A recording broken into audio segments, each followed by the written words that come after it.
Conéctate es presentado por Gauss Productions.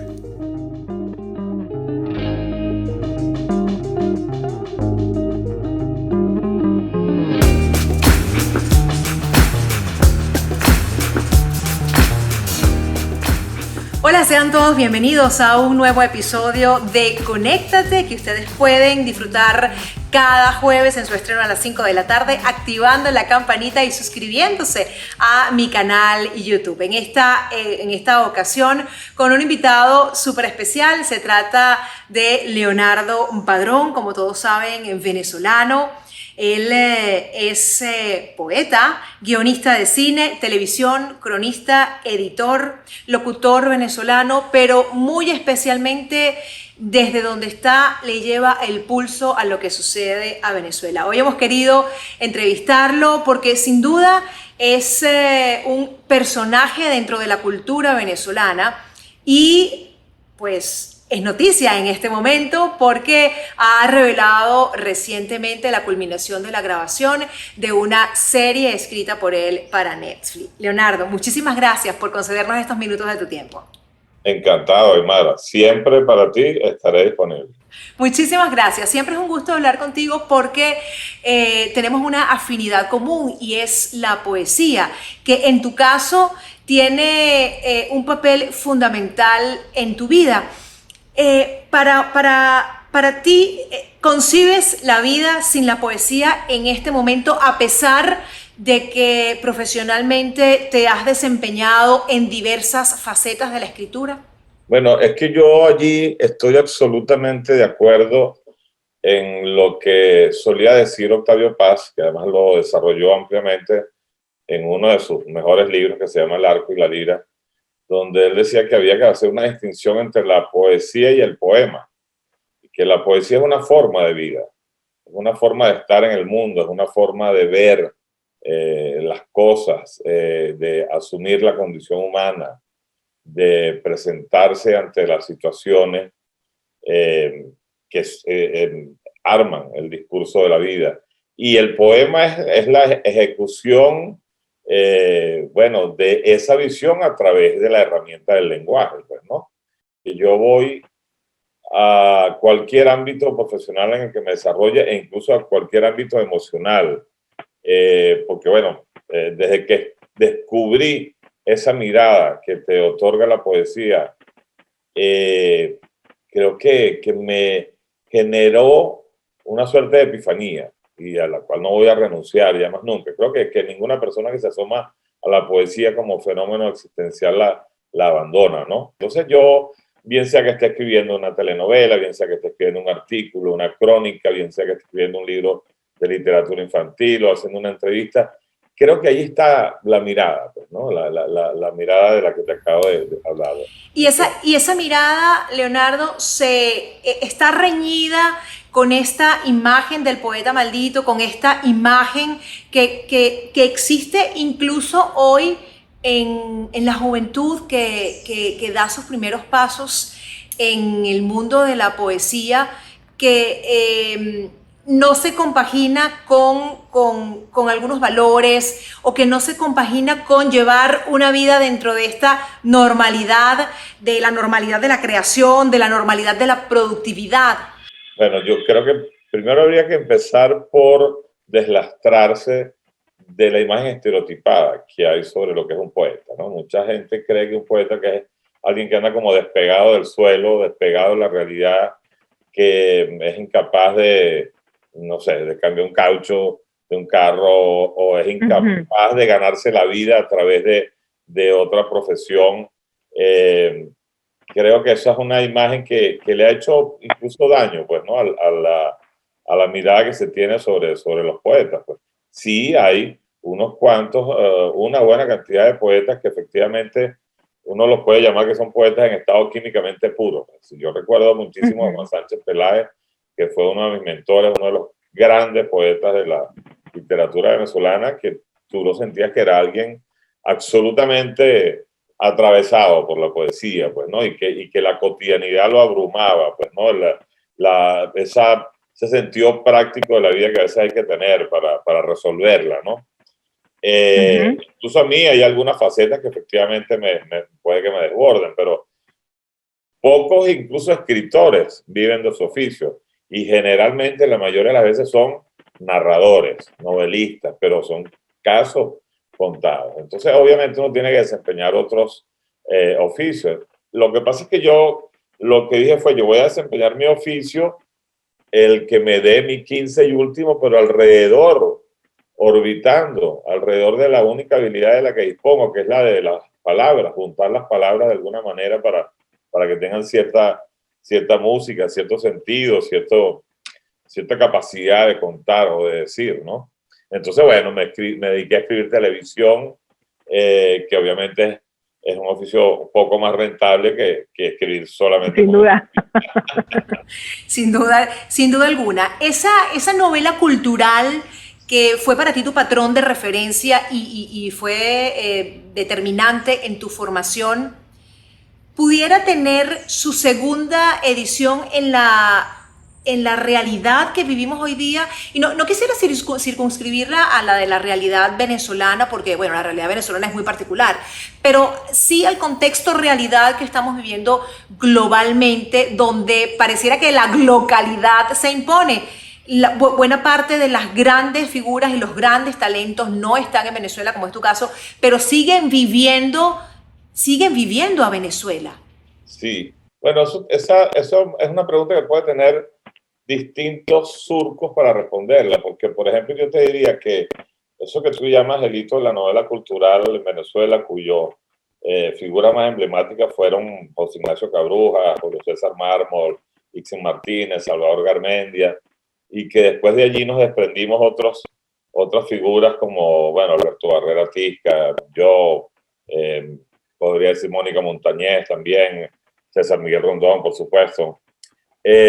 Estábamos como de alguna manera apostando por una forma distinta de contar historias, ¿no? Hacer una renovación del melodrama, pero sobre todo era una renovación argumental, o a propósito de abordar temas más contemporáneos, más realistas, más teñidos de verismo, de cotidianidad, etcétera, etcétera, ¿no? Despojarla de cierta solemnidad que tiene a veces, esa solemnidad trágica que tiene a veces el melodrama. Pero, a ver, ¿qué siento yo que está pasando ahorita? Que yo sí creo que hay una nueva revolución cultural en la forma de contar historias, pero viene dada por la forma y no por el fondo. Y ahí hablo, por ejemplo, del streaming, de lo que es ahorita la nueva narrativa audiovisual, que es lo que fue la novela narrativa. Estoy hablando Flaubert, estoy hablando de Kafka, estoy hablando de Dostoyevsky.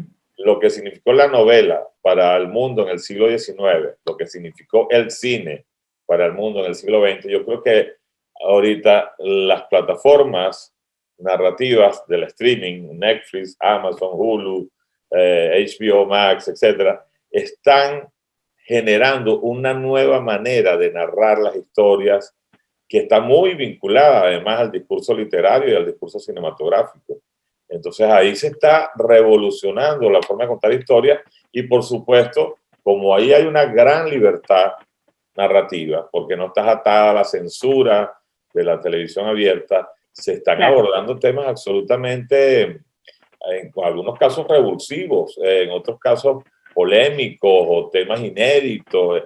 Yo siento que creo que es ahorita la mejor herramienta para tratar de definir lo que está pasando con el género humano en un momento, ahorita en el siglo XXI, donde uno siente que nunca, como antes, el mundo había estado tan estremecido, ¿no? Por todos sus flancos, bueno, el tema de la pandemia, el tema de lo que ha sido también, bueno, un poco el choque permanente entre derecha e izquierda, pero ya con unas formas de asumirse muchísimo más sutiles a veces y sangrientas siempre, ¿no? Pero existe, por ejemplo, ahora los documentales tienen una inmensa fuerza narrativa para contar esa realidad. A mí me gusta muchísimo, creo que es un momento estelar de la narrativa audiovisual. y creo que ese momento estelar nos sirve a los seres humanos para intentar entender el momento que estamos viviendo. Bueno, la tendencia del consumo de contenidos apunta precisamente hacia el audiovisual, pero quería detenerme en este nuevo contexto, en esta nueva realidad en la que, como tú bien señalabas, el streaming está posicionándose y definitivamente quizá para desplazar a la televisión abierta, aunque eso no suceda en este momento, pero sí para quedarse, como tú bien lo señalas, es una revolución. En este contexto, ¿cuáles han sido o cuáles están siendo para ti los principales desafíos? Tú y yo somos quizás con diferencia de 10 años, a lo mejor de la misma, o sea, de la misma generación. Y en el caso de ambos nos tocó aprender a comunicarnos en una realidad de redes sociales que forman parte íntima de nuestra vida. Ahora también está esto que tú estás describiendo. Esto, fíjate, privilegiado de estar en el planeta en este momento, porque yo vengo de escribir en televisión, en máquinas de escribir, las famosas máquinas Underwood, que son, es decir, cuando nos llegó, me acuerdo yo estaba en Radio Caracas Televisión, cuando nos llegó la máquina eléctrica, eso fue, wow, una novedad absoluta. Y después vino la computadora, y después, bueno, ya prácticamente uno tiene aquí en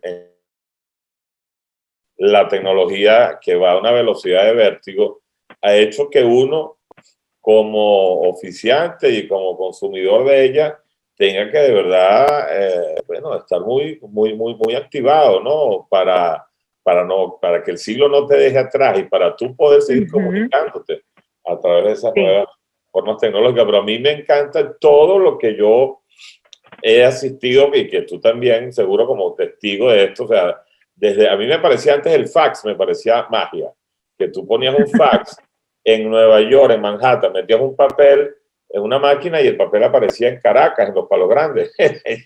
Eso es magia, ¿entiendes? Y ahorita eso es una cosa que suena casi que primitiva, ¿no? Bueno, evidentemente la magia está para quien quiere verla, porque quien no quiere ver que hay magia en su vida no la va a ver nunca, aunque tenga el mejor prestidigitador frente a sí. Así es, así es, así es. Pero no me respondiste cuáles son los desafíos para ti en este momento, en ese contexto.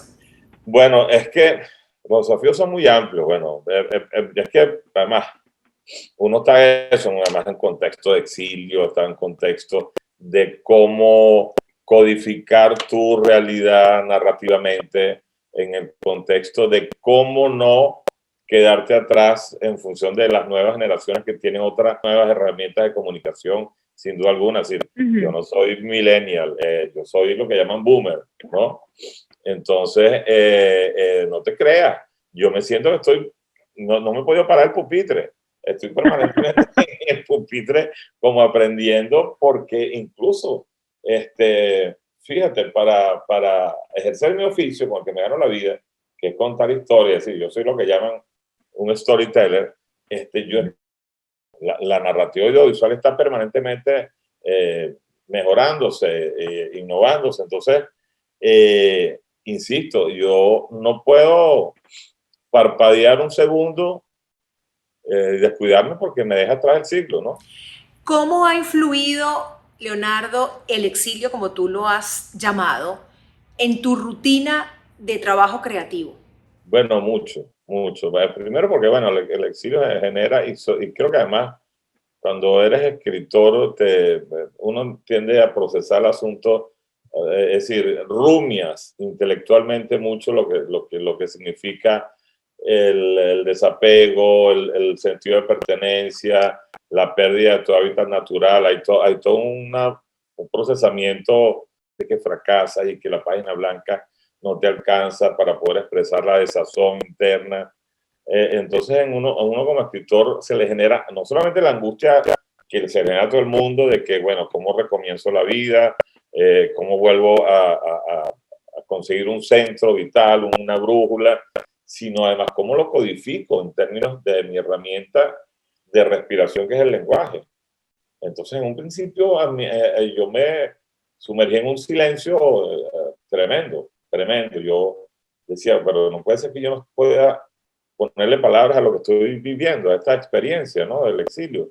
Y además, el planeta está lleno de testimonios de escritores de todas las épocas y latitudes que, bueno, que efectivamente han vivido exilios tremendos y desgarradores y tratan de dar ese testimonio, de dejarlo en negro sobre blanco, por escrito. Entonces yo Claro.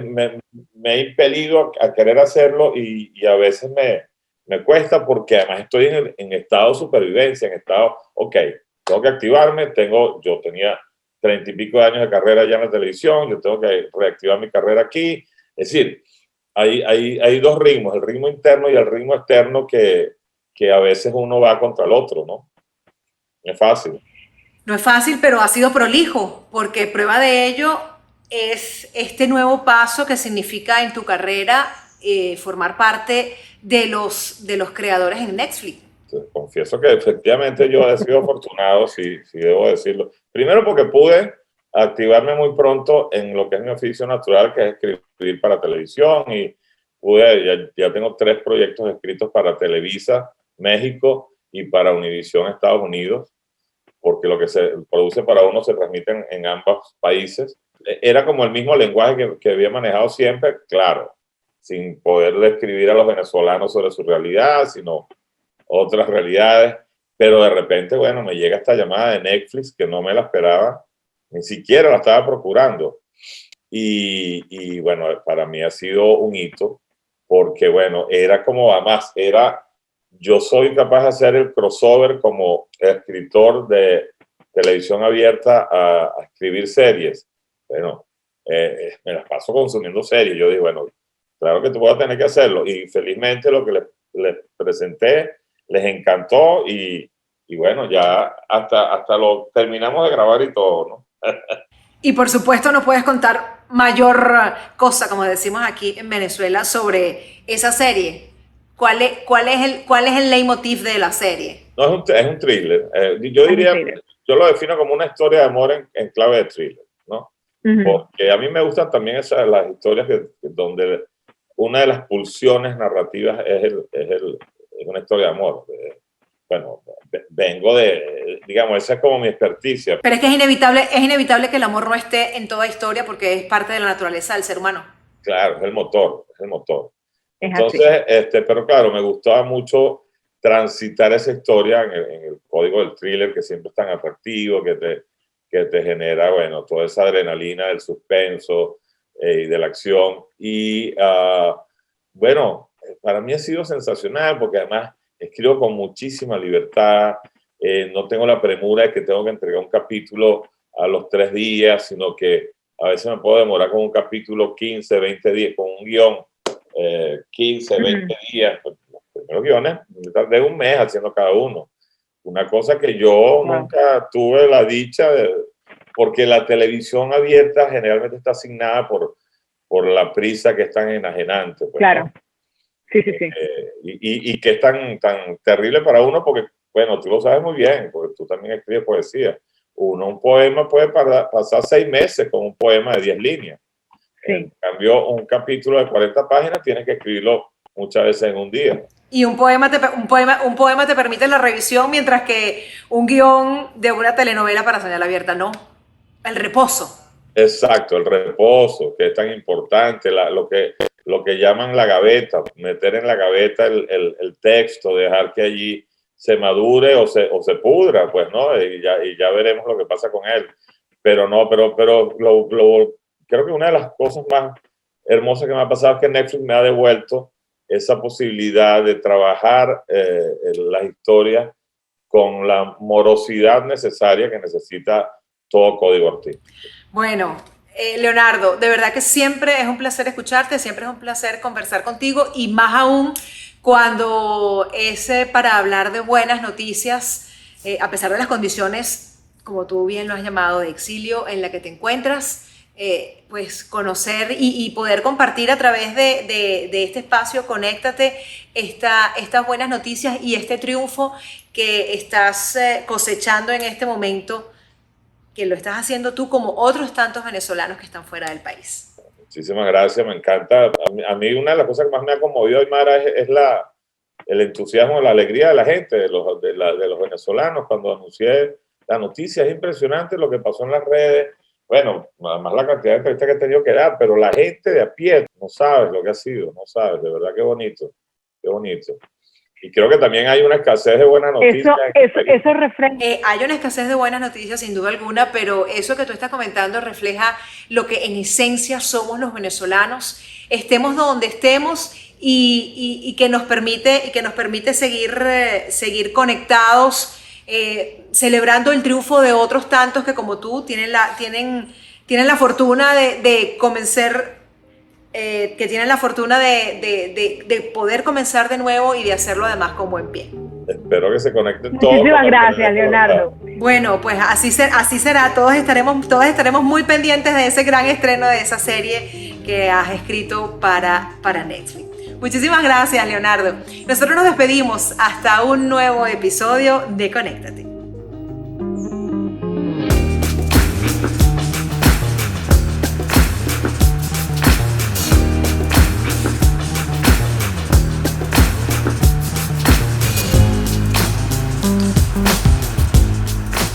Conéctate fue presentado por Gauss Productions.